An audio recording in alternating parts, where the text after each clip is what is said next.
name is Ashley Dunsmore. I am 28 and I studied quantity surveying at Glasgow Caledonian University. I graduated in 2014 and I now work as a quantity surveyor at Kier Construction. So my job as a surveyor is basically to manage all the contractual and financial side of a construction project and ensure that it's completed within budget.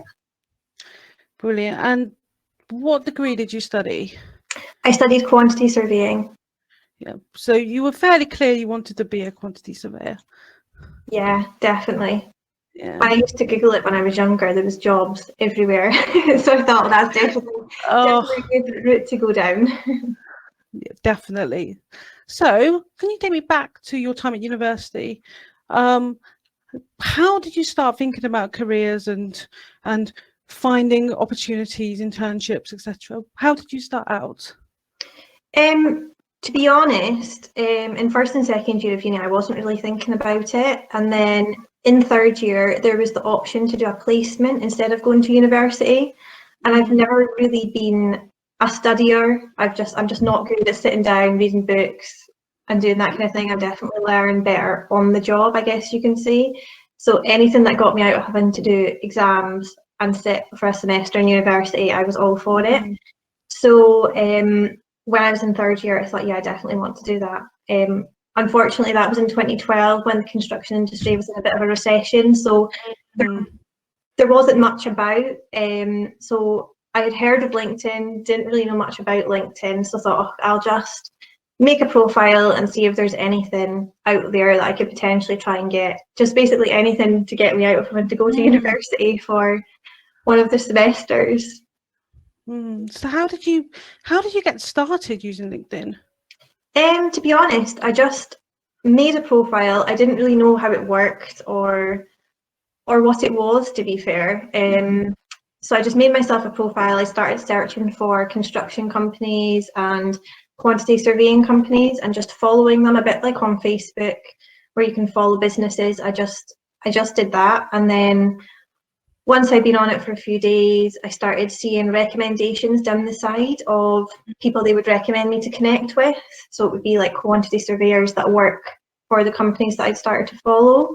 I wasn't really sure what the etiquette of LinkedIn was at that point. I wasn't sure if you could just add your friends or if you could add kind of random people or not. So I didn't add anyone.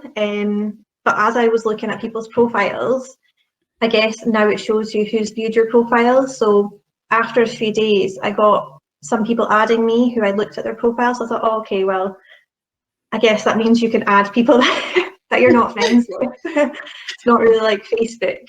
So I just started from there, really. And I would just, when I was free or bored in a lecture, I don't know if I should say that, but just it's realistic.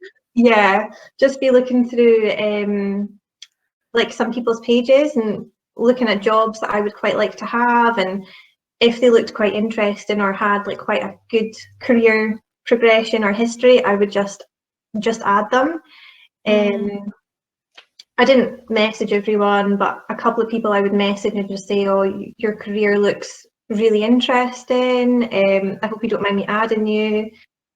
Just kept it quite informal, really, and then from there you just start to grow, and then I guess as you connect with more people, you then become maybe a person that's recommended for them to add, and then people will start adding you, and it just started from there, really.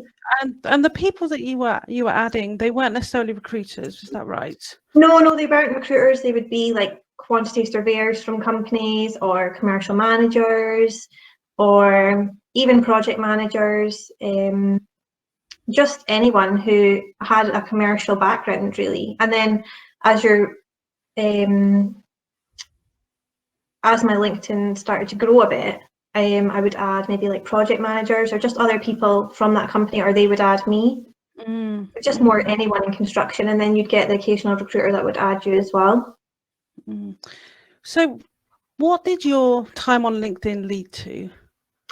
So I was quite lucky, I would say, with LinkedIn. Originally I got it to try and get a placement in third year, albeit my placement didn't actually end up coming from LinkedIn, but everything after that, I would say, did come from LinkedIn. I started looking at people who were chartered chartered from RICS and things, so they would start coming up when I searched them, and I would just have a chat with them, send them a message, just keep it quite informal. I didn't bombard anyone with like 20 questions, and from that I actually got put on to a lady who ran Rick's training days. So I got like a free place at a CPD event down in, I think it was Stirling, which was really interesting. It was just another way to network with people, just meet more people, and just get my name out there a bit, I guess. Brilliant. And just for the uninitiated, RICS or RICS is the Royal Institution of Chartered Surveyors, and they are the professional body of your profession. Yeah. Other professions will have their own, and I really do recommend that people who aren't aware of them search them out. So you got your place on this day. Yeah. What happened next? And it was just really interesting. There was obviously courses the whole day, and then there was breakout sessions, and you got lunch and things. So that was my opportunity to speak to people that were at the event. And everyone was really, really nice. I was really, really terrified, I'm not going to lie. Inside, I was so nervous, didn't know anyone. But you just have to force yourself to go up and speak to them. And everyone's so lovely. They couldn't be more helpful. They would chat away to you. They'd ask about your university. They would take your contact details in case there was ever any roles where they were. And I think people almost respected the fact that you'd kind of gone out your comfort zone. I was the only student there. So I think if you can get yourself out there, then I think they respect that and can see that you're trying to be a bit more proactive than just sending in a CV and things. So it was really, really, really beneficial. And then I got another local CPD event from one of the other people I'd spoken to on LinkedIn. They invited me to just a night that they had after work, just for a couple of hours to go along and meet everyone there really, and just get some CPD in. So like CPD is continuing professional development. Yes, sorry. Yeah, no, that's fine. So it's the training that you need to do as a professional, ongoing in certain professions. Yeah. So yeah, so it was really interesting. So I just got to go along for a couple of hours to the local office for that construction company, and just got to meet everyone. Didn't really know what they were speaking about. It was definitely way more in depth than I had ever touched at university, but it was still really beneficial just getting to meet everyone there. And because of that, about, I think maybe a month and a half, 2 months later, I actually got a call from the commercial director of that company just saying, we'd really like to employ a summer placement. I've been given your name. You came to the CPD event that we had a little while ago. Would you like to come in and have a chat, and we can see if there's anything that we can do? So the day that they phoned me, I was actually at home in Dundee babysitting my niece. So I'd come home for the day. I was in like a hoodie and jeans, and I can't remember if we'd been painting or baking or something, but it was all over me, whatever it was, I can't remember. So I had said, yeah, I am here in Dundee, but I won't be back for a couple of weeks. So apologies, I'm not really dressed very good for what you like your first impression to be at an interview. But that was fine. And it was they were fine with that, were they? They were fine. Yeah, they thought it was quite funny, so it was fine. Yeah, and then a couple of days later, they just said they'd like to offer me a job for summer, and that was me. I was sorted from there. I worked with them all summer, and then when it came back to going to fourth year at university, my course was only in for a day a week.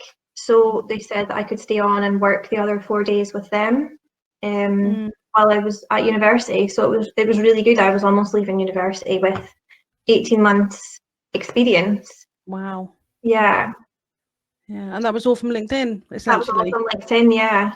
Just from someone saying, oh, I remember that girl that messaged me. She might be interested. So yeah, it's definitely beneficial. Yeah. And remind me, I believe that LinkedIn also helped you find your role at Kia, is that right? It did, yeah. So the company that I worked with in fourth year and for my summer placement was like a smaller local company, and they were a really good company to work for, but I felt like I just wanted to be part of a bigger, more national company and had a structured graduate scheme in place. So I started having a look online again, went back to LinkedIn, was just looking at updates from businesses, some of the big companies, looking at graduate schemes that were on offer. And one of the people who I'd been speaking to previously asked me if I wanted to go in for an interview, but I went through a recruiter for that one who'd contacted me on LinkedIn. So I went, it was actually Care Services that I went for an interview with. And when I was chatting to the manager who was interviewing me, he thought I would be more suited to the construction sector of the Care group. So he then put me in touch with the commercial director of Care Construction. And then I got my job at Care. And then I got employed as a assistant surveyor. And then because I had come in as an assistant surveyor, they then kind of dropped me into the graduate scheme that Care were running. That's just, I just think that's so impressive and so proactive of you while you're at university to seek out LinkedIn. So I wanted to kind of return to LinkedIn and the etiquette, and I think if I was a graduate, or when I was a graduate, I didn't want to bother people or feel like I was badgering them. And I just wondered if you had any kind of, whether that's a legitimate fear or whether I should have just got over it. Yeah, I can completely understand why people would think that. And to be honest, I think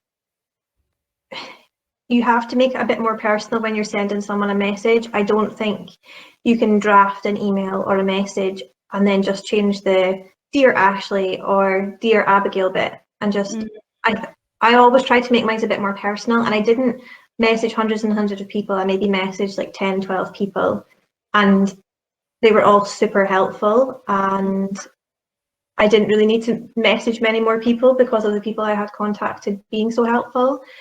I think as well, don't just hit them with 20 questions straight away. I think now LinkedIn's changed a bit where people message you and ask if it's okay to connect now. And on that email, they maybe just say, I'd really like to ask you some questions. I hope that's okay, or just follow what you're doing. And I think that's quite useful as well. But when you're sending questions, I wouldn't just hit them with like bullet pointed things. I like to look at their profile and see what their journey was to get where they are now, and then maybe pick one or two items out of their journey that I like the look of and ask them about that.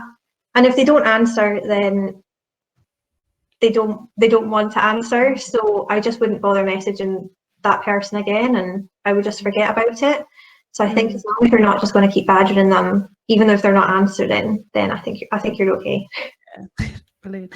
And I'm guessing that you didn't go straight in with, can you find me a work placement? Definitely not. No, I never asked anyone for a job, and I think that's kind of a clever way to go about it, because people are just like, oh yeah, here we go, someone's just messaging me because they want a job. And to be honest, I didn't message just to get a job. I was genuinely interested in how people got to the positions they were in and the journeys that they had taken, because I think graduate schemes are still quite new. I would say maybe like 10, 15 years ago, it wasn't as structured.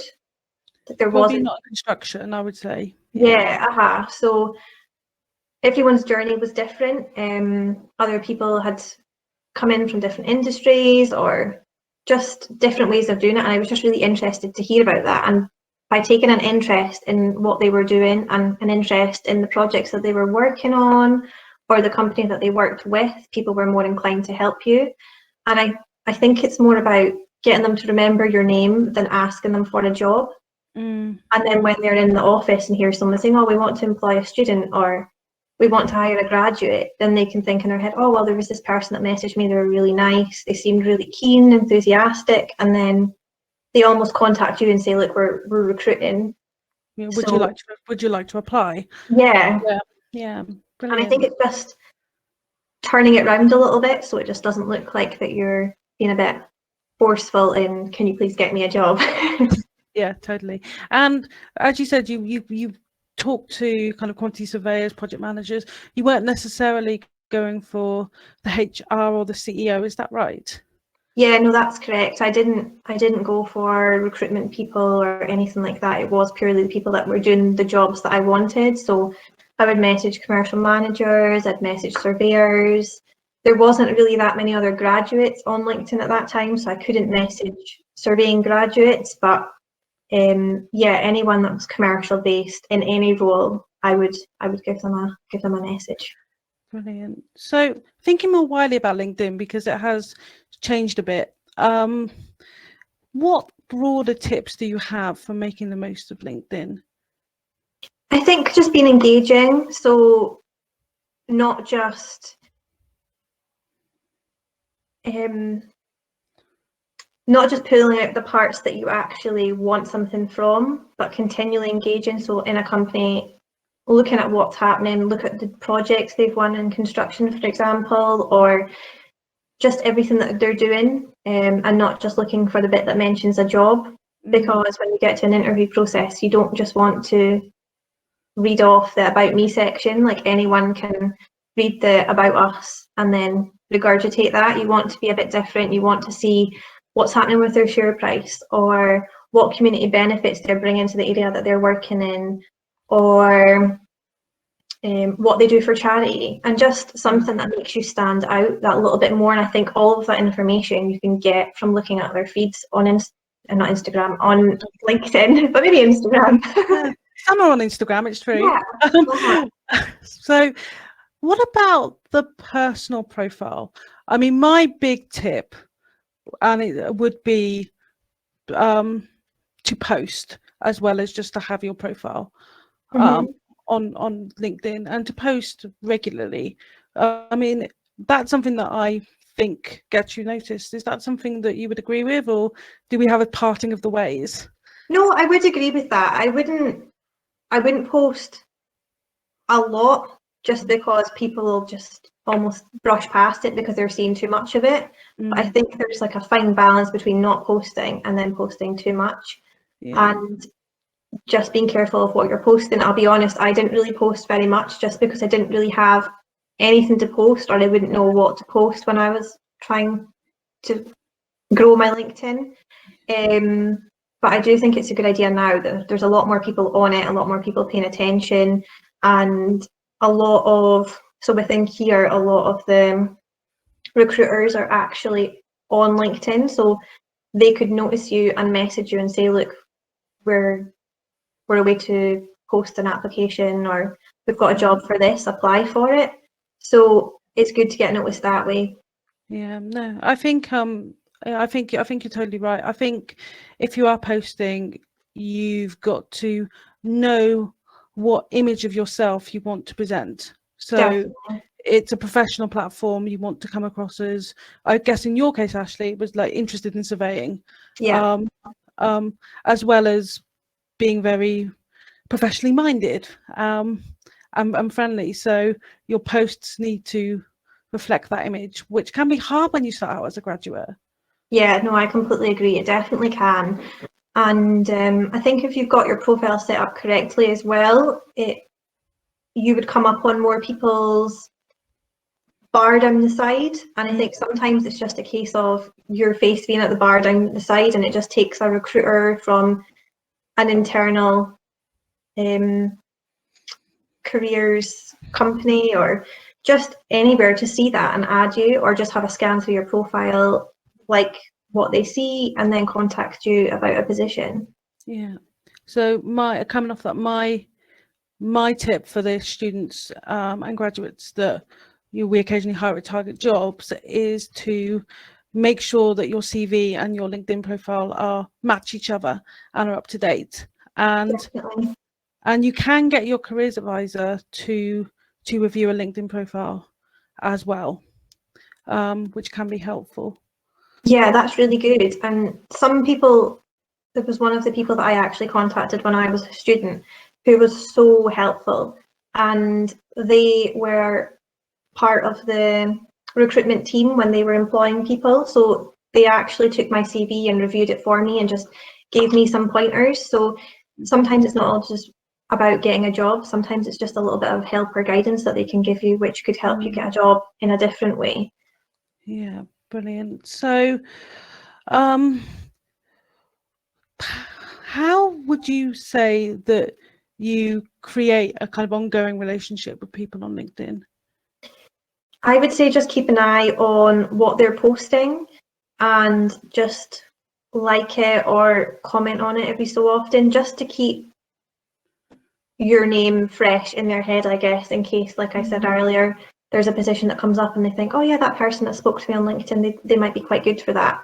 And maybe just not message them all the time, but maybe once every month to 2 months, if you see something that the company's won a new project in that area, or if they're working on a really interesting project, just drop them a message every so often asking how it's going, or if they're part of that new project that's been won and it sounds really interesting, can you tell me a bit about it? And not making it formal, just making it very informal and just touching base every so often, just to keep your name in their mind. Brilliant, absolutely. And just going back to the profile, because I know that most graduates find it very scary to put together. Maybe I'm being a bit unfair. Maybe, okay, I find it scary to put together a LinkedIn profile. Any tips on putting together a strong one? I don't know. It's I think when you're starting out, I think showing everything. So you're not going to have, for example, I didn't have, oh, I've worked as a quantity surveyor for the last 5 years. I didn't have things like that. So I put everything I had done before that.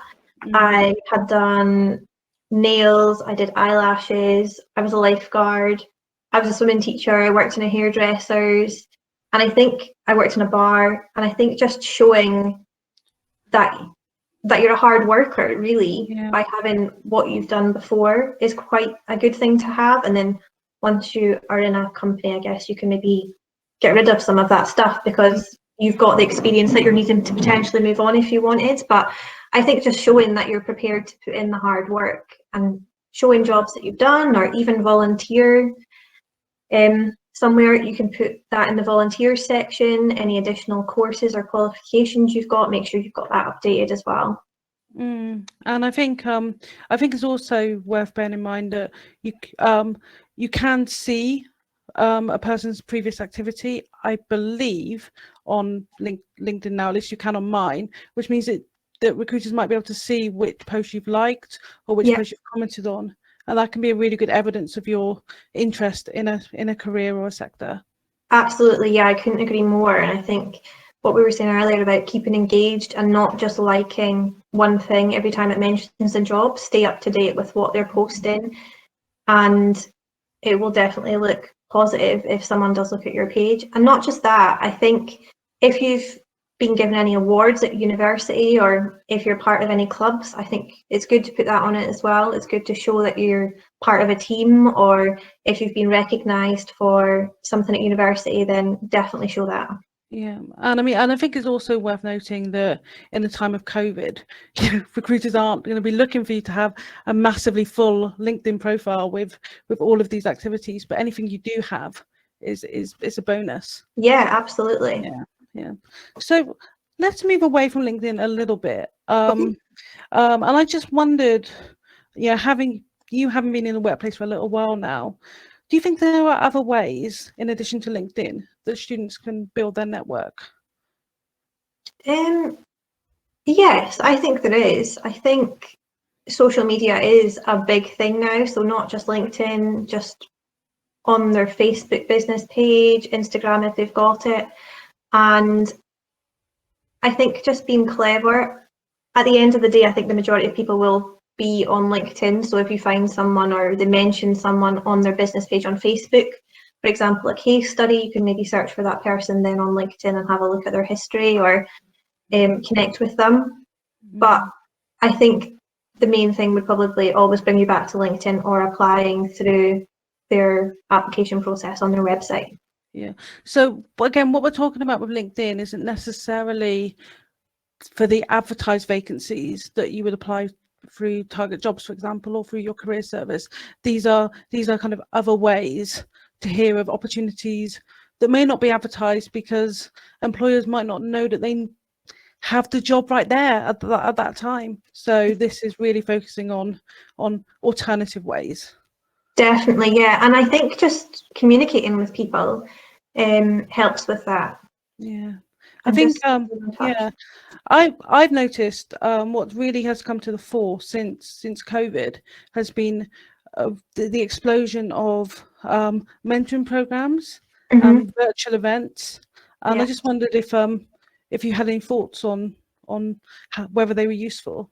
I think they're so useful. Even things like RICS, they have a student version of RICS. So I'm sure all the other professional bodies will have something similar. So they usually have it in local area groups. So I would definitely try and join something like that. And they host local events, or maybe now in COVID times, local like webinars, and they usually have guest speakers, or you get a tour around a local site and you just get to meet other people that way. I think another place is through STEM. If you sign up to be a STEM ambassador or keep an eye on their website, you can volunteer to help at some school events or even university events. And companies are really big into STEM now, so they tend to have representatives there as well. So I go with Kier to some events and you get to meet people there. So it's just another way you can get your face recognised from potentially someone within a company. Yeah, absolutely. I think that's brilliant. So one of the ways to not apply through LinkedIn, but it's an alternative way to find a job, is through making what we in the careers profession would call a speculative application, which is just to email a company with your CV and say, would you like to have me for some work experience? Would you like to give me a job? Yep. I don't think you had to do that. Is that right? Yeah, no, I didn't. Yeah. So, but thinking about what you know now, do you have any tips on that method at all?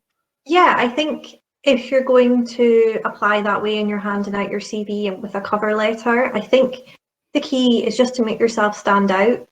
And a lot of the times everyone refers to Google now and almost copies a template. So everyone becomes quite similar quite quickly. So anything that you could do to make yourself different, or that you can mention that makes you just stand out that little bit further or be memorable, I think definitely is a benefit. And also just following up with the company. So maybe once you've given them it, maybe a week later, just phone and ask them if they want you to expand on anything you've got in your CV or your cover letter. I don't know what the rules are for CVs now because it's been a long time since I've done one, but I was always told that it shouldn't be more than 2 pages. So you can't always get everything that you want to say in it. So yeah, I think maybe just having a conversation with them and following up a week later just to have a chat is good, and it makes you look like you're being proactive as well and not just waiting for them to get in contact with you. Yeah, I totally agree with that. And I would also say, show your research, do a bit of research into the company. I've had speculative applications which has been along the lines of, I'm not really sure what you do, but I hear you're in publishing, would you like to give me a job? I was much more persuasive to say, I know you work at TARGETjobs, you provide really good careers advice, and I would love to be part of that. Absolutely. Would you like to give me a job?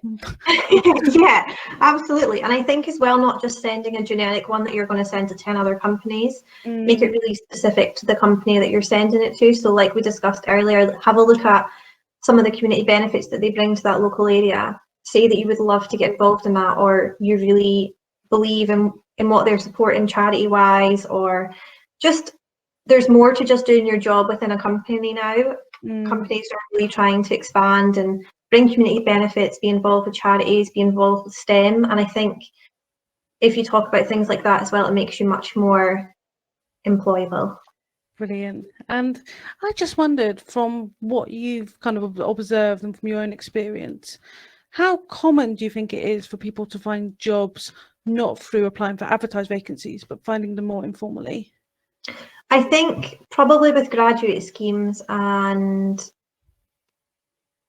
apprenticeships and things like that, a lot of them are based through the graduate application process, but that doesn't mean that you can't contact people within that company or the recruiter within that company to ask for more information, or look at, so for example, Kier post case studies of their previous year's graduates on their social feeds. So even if you have a read of some of them, and maybe even drop a message to one of the people that you like the look of their role and ask about it, or contact the recruiter from that company just to ask a bit more information about it. But once you're past the graduate scheme, I would say, from what I've seen, is that the majority of it is all done through LinkedIn, through internal recruiters and external recruiters. Yeah, You brilliant. don't really hear of people further down the line applying for jobs on websites and things. It's more word of mouth and through your contacts. Yeah. So I guess from that, I think probably both of us would recommend for you to combine applying for the advertised vacancies that you can find in your sector if they're advertising at the moment, but also to explore other ways as well. Yeah, and I think you have to mix the both informal and formal. So obviously apply through the formal channel, but still do all your research through the informal process. And if you can speak to someone within that company and ask them, why do you like working for this company? What's made you stick there for 15 years? Find out a bit about what makes the company so good to work for, and just finding out more than what's on their website, what everyone else knows, will set you apart when you get to your interview stage in that formal process. Yeah, fantastic. And we've had absolutely loads of questions in, and I thought we might try to answer a few of them together. Okay. And see how we go. I think we may have touched on these earlier, but we may need to expand on our answers a little bit.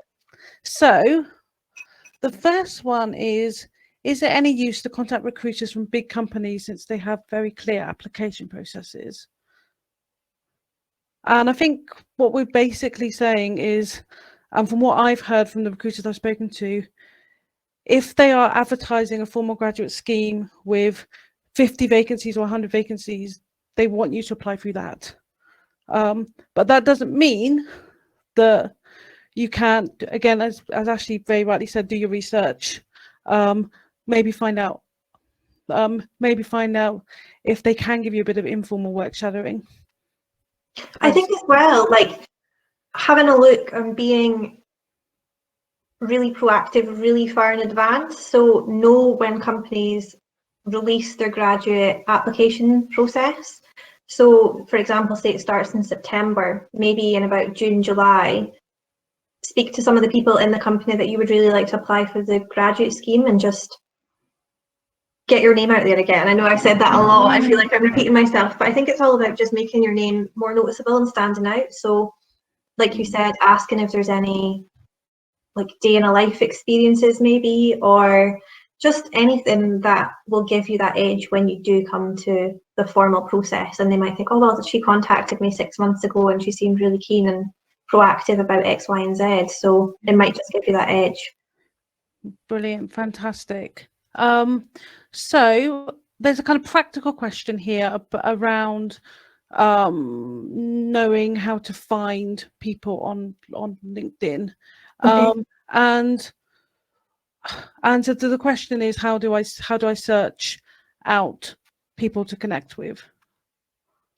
So to start with, I would just type in, for example, surveyors, Kier construction on the LinkedIn channel, and then you'd get hundreds and hundreds of suggestions. Or you can have a look at project managers, for example, or just roles that you think you have an interest in, commercial managers, commercial directors, graduate surveyors, anything like that. Just search for them, and if you want, you can make it more specific by adding the company in after, and that'll narrow your search a bit. And then just have a look at their page, and don't just go around adding everyone because you're not going to get a benefit from that, but just have a look, see if you like the way they've potentially gone and their role into the industry that they've taken, or if you like the look of the projects that they've worked on or the companies that they've worked with, and just do research like that instead of just going add the whole way down. Brilliant. And of course, personalize your connection requests if you are connecting, not following. And I wouldn't bombard them with questions straight away. Just make it really informal. Like, I've had a look at your page. I really like the route that you've taken to where you are now. I'm just starting out my career. I would really like to do X, Y, and Z. It would be great to connect with you and potentially ask you a few questions if you'd be okay with that. I would say yes to that. So we've also had a few questions around, again, going back to that kind of LinkedIn profile, and there are things like, what image should I be putting across on LinkedIn? What should I be putting on my bio? And what sort of posts should I be sharing? Should I have a go at this first? Because Yeah, I have particular views on this. Go for it. So I would say with LinkedIn, as Ashley said, try and do as full a profile as possible. So I did see a comment earlier asking whether you should put your volunteering experience on LinkedIn. And I would say absolutely yes. Try and fill out as many sections of the LinkedIn profile as you can. For the introduction, I've forgotten what it's called now, my mind's gone blank, but the kind of about you introduction side, I think this is where I would draft something and take it to as many different people as I possibly could, careers advisors, your tutors, people that you might know in professions, to see what they think about it. I think every employer wants a graduate who is keen to learn and who is genuinely interested in the sector or sectors that they work in. So it's okay if you don't know precisely what sector you want to work in. I mean, Ashley knew from the beginning that she was doing quantity surveying, but it's okay. But so you kind of draft it so that it covers a number of sectors. But if you know that you want to work in a specific sector, make sure that your passion for that sector comes across. And in terms of what to post, I would say whatever catches your interest in a professional setting. So I would say if you've been to a webinar like this one, or you've been to an RICS webinar, I would post about it and say what you found interesting about it. And I might, if I've been lucky enough to have been volunteering during this time, I might post about my volunteering and say, I've really enjoyed being able to work with this charity during the pandemic, and I've learned these skills. I don't know, what do you think, Ashley? Yeah, I completely agree with everything you've said there, Abigail. And I would also, if you've done something really interesting at university as well, post about that. So when we were at university, we did projects with the architects and then the engineers. So you can post that you've done that in a group. You can also share companies' posts. So although it's not being very personal to you, if you are thinking, oh wow, that's a really cool project to work on, for example, you can share it and just put a little comment. Wow, this looks like a brilliant project, really interesting, great for that company to win it, or just something really brief. It doesn't need to be a big long-winded post, but just to show that you're engaging. And also when you're on your profile along the bottom, it shows people who you're following. So I think it's good to not just follow one company, follow their biggest competitor, just to keep in the loop, because you need to know what's going on everywhere and not just with one specific thing. Yeah. And I think as well, you touched on picture. As long as you're not falling out a nightclub on your display picture, then just a nice picture is absolutely fine. It doesn't need to be a professional headshot or anything like that. That's a really good point. Thank you. So one of the questions we had, which is I totally sympathize with, is the jobs market is down at the moment because of COVID. And is LinkedIn sufficient enough? What should be the right approach to getting a job? And I think we have touched on this. Yeah. But I mean, I would just say, don't look at the headlines, don't look at the don't look at the news stories saying that X% of jobs are down. You know, general trends don't necessarily equate to your individual experience.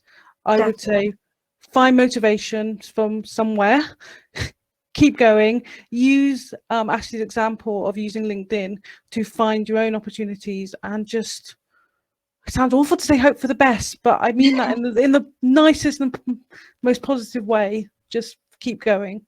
No, I completely agree. And I think, just like we've said, just making yourself stand out, especially like you say in these really tough times, you really need to break yourself away from the crowd so that you do stand out and hopefully do get the job.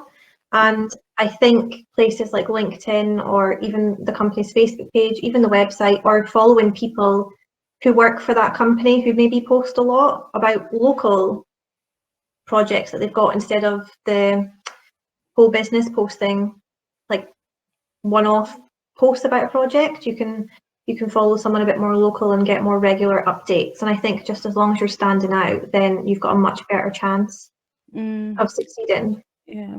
And coming off of standing out, we had a question here about what would you advise to people who are struggling with confidence? Because it can be really hard to stand out when you're not feeling very confident. Yeah, no, I completely agree. And I think as long as you prepare, so if you're having an informal like phone call with someone that you've potentially connected with on LinkedIn, or even if you've got an interview, I think just be prepared and just be yourself. Don't try and start something that you're not comfortable speaking about, or don't speak about something that you're not too sure about. Just stick to what you know, and you'll feel a lot more comfortable. And I think as well, like wearing something that you're comfortable in as well helps you.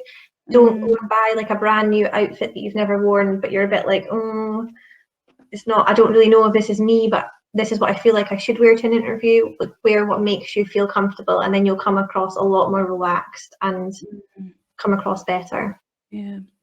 And I also think this sounds very self-helpy, but it does work, which is talk to the people around you and ask them to tell you what your strengths are, because you take, well, everybody takes their strengths for granted.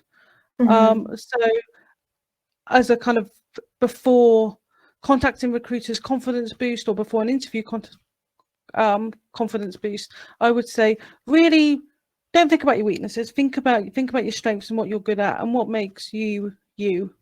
Definitely, yeah. And even just ask your parents or your friends to give you a bit of an interview. I find it a lot harder to speak to people I know. So if I sat my mum in front of me and told her to interview me, I would be 10 times more nervous doing that than someone I don't know. So I think if you can answer to people that you do know and be prepared with that, then you'll get on better, because it's much more, I guess, embarrassing speaking to someone that you already know and they know about you. So yeah, if you can speak to your friends or your mum or your dad in like a practice interview, then you'll nail it when you get to the real thing. Brilliant, absolutely. And we've had a question about how to write a speculative application or cover another CV. And I would just say, as a little plug, we've got some great articles on TARGETjobs about that. One of my internships articles actually includes an example email. So I don't know whether we can pop that in the chat, but it will go out to you in an email after this webinar. So I hope that's helpful. And then our next question is, if you get rejected from a graduate scheme, can you write or connect with people at the same company to ask about work shadowing or an internship? I would say, why not? I would also contact them and ask them for feedback. Yes. Definitely contact them and ask them for feedback, because they're not saying you can't apply again. Yeah, absolutely. Sometimes employers do say, if you've been rejected in this year's recruitment, please wait until next year. Yeah. But that's as far as they go. So, yeah. I think as well, like nowadays, when you get interviewed, there's usually maybe 2 or 3 people there. maybe an HR person or a recruitment person from HR, and then someone from that specific area that you're applying to.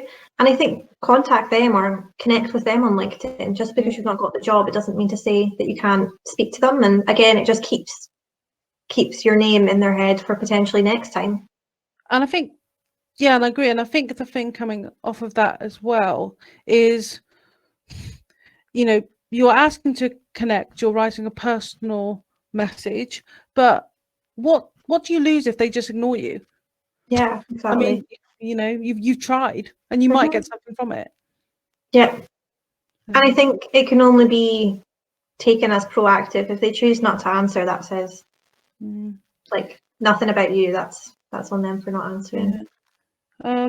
We've had a question that I'm really sorry, I'm not quite sure I quite understand. When we see a job post posted by an employer, can we message that particular person, and how can we do that? I mean, I'm not quite sure what you mean by an employer. Do you mean a professional has shared a job being advertised by their company? Yeah, so I think that could maybe mean, like, I know within Kier, a lot of our internal recruiters or part of the graduate team, they will share on their own page the job roles, saying that Kier are looking to employ graduates or a summer placement or things like that. And yeah, I think you could definitely message them and ask for more information or connect with them. Yeah. But okay, I think that's most of the questions that we've got. So with that in mind, I'd just like to say a huge thank you to Ashley for donating her time to us. I hope you